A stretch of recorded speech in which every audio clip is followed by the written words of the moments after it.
নমস্কাৰ। ৰেডিঅ' লখিমপুৰৰ শ্ৰোতাসকলক সম্ভাষণ জনাই আৰম্ভ কৰিছোঁ আজিৰ অনুষ্ঠান। অনুষ্ঠান হাতত লৈ ষ্টুডিঅ'ত মই ৰাণা হাজৰিকা। আগবঢ়োৱা হৈছে লখিমপুৰৰ বাতৰি। নমস্কাৰ। লখিমপুৰৰ বাতৰি হাতত লৈ ষ্টুডিঅ'ত মই কুলেন্দু ভূঞা। কালিৰে পৰা বৰ্ণাঢ্য কাৰ্যসূচীৰে গোগামুখত আৰম্ভ হৈছে মিচিং স্পৰ্টছ কাৰ্নিভেল 2025। টাকাম মিচিং পাৰিং কেবাম চমুকৈ TMPKৰ উদ্যোগত আৰু মিচিং স্বায়ত্তশাসিত পৰিষদৰ সহযোগত কালিৰে পৰা অহা 24 অক্টোবৰলৈ 4দিনীয়া কাৰ্যসূচীৰে গোগামুখ মহাবিদ্যালয় আৰু গোগামুখ উচ্চতৰ মাধ্যমিক বিদ্যালয়ৰ খেলপথাৰত আৰম্ভ হৈছে। জানিব পৰা মতে প্ৰায় 2 কোটি টকা বাজেটেৰে অনুষ্ঠিত হোৱা মিচিং স্পৰ্টছ কাৰ্নিভেল 2025ৰ তৃতীয় সংস্কৰণটিৰ ক্ৰীড়া সমাৰোহত অলিম্পিক সংস্থাই অনুমোদন জনোৱা খেলসমূহৰ উপৰিও মিচিং জনগোষ্ঠীৰ পৰম্পৰাগত খেলসমূহো অনুষ্ঠিত হ'ব। কালিৰ উদ্বোধনী অনুষ্ঠানত অসম চৰকাৰৰ সাংস্কৃতিক বিভাগৰ মন্ত্ৰী বিমল বৰা, সাংসদ প্ৰদান বৰুৱা, মিচিং স্বায়ত্তশাসিত পৰিষদৰ অধ্যক্ষ সুশীল কুমাৰ পেগু, ঢকুৱাখানাৰ বিধায়ক নৱকুমাৰ দলে, লখিমপুৰৰ বিধায়ক মানৱ ডেকা, মাজুলীৰ বিধায়ক ভুৱন গাম, মিচিং স্বায়ত্তশাসিত পৰিষদৰ মুখ্য কাৰ্যবাহী সদস্য পৰমানন্দ চেংয়াৰ উপৰিও নেতৃস্থানীয় ভালেসংখ্যক ব্যক্তিয়ে অংশগ্ৰহণ কৰে। বিহপুৰীয়া নগৰৰ একাংশ উদ্যমী মহিলাৰ শ্ৰেষ্ঠাত গঠিত স্বেচ্ছাসেৱী অনুষ্ঠান ৰেঙনিৰ খেতি শীৰ্ষক গীত অলপতে মুকলি কৰা হয়। গীতৰ উন্মোচনী সভাত ঊষা দেৱীয়ে আয়তীৰ উৰুলিৰ আৱৰ্তত ৰেঙনি শীৰ্ষক এটি গীত মুকলি কৰে। সৰুমাই বৰুৱাৰ ৰচনা, সুৰ আৰু কণ্ঠত প্ৰাণ পাই উঠা গীতটিৰ ভিডিঅ' অনুষ্ঠানটিৰ ভালেসংখ্যক সদস্যই অভিনয় কৰিছে। অসম সাহিত্য সভাৰ শতদল পিছলা শাখা সাহিত্য সভাৰ প্ৰাক্তন সভাপতি তনুৰাম ফুকনৰ ৭৫ সংখ্যক জন্মদিন পালন কৰা হয়। লগতে তেখেতৰ ২ নং জৰাবাৰীৰ বাসগৃহত সদ্যহতে আপুনি পঢ়া কিতাপখন বিষয়ক শাখা সাহিত্য সভাৰ ঘৰুৱা মেলখনিও অনুষ্ঠিত হয়।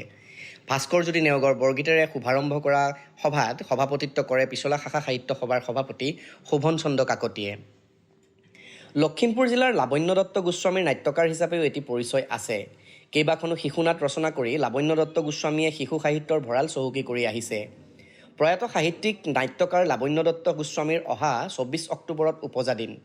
সাহিত্যিক নাট্যকাৰগৰাকীৰ পবিত্ৰ স্মৃতি স্মৰণ কৰি সেইদিনা তেখেতৰ সৃষ্টিৰ সমগ্ৰ ৰচনাৱলী লাৱণ্য আভা নামেৰে প্ৰকাশ কৰি উলিওৱা গ্ৰন্থখনি উন্মোচিত হ'ব।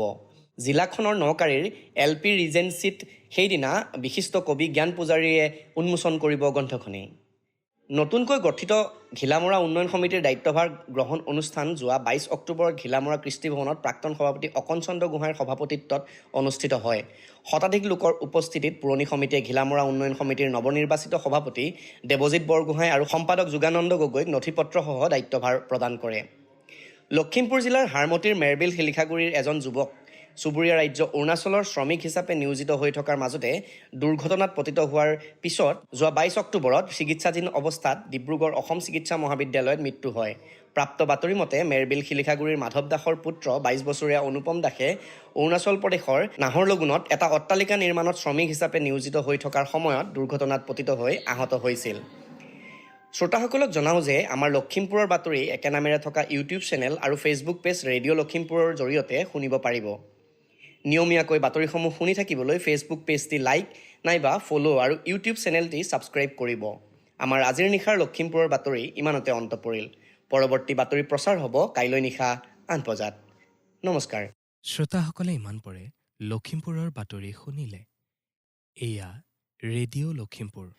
আজিলৈ ৰেডিঅ' লখিমপুৰৰ অনুষ্ঠান প্ৰচাৰ ইমানতে সামৰিছোঁ।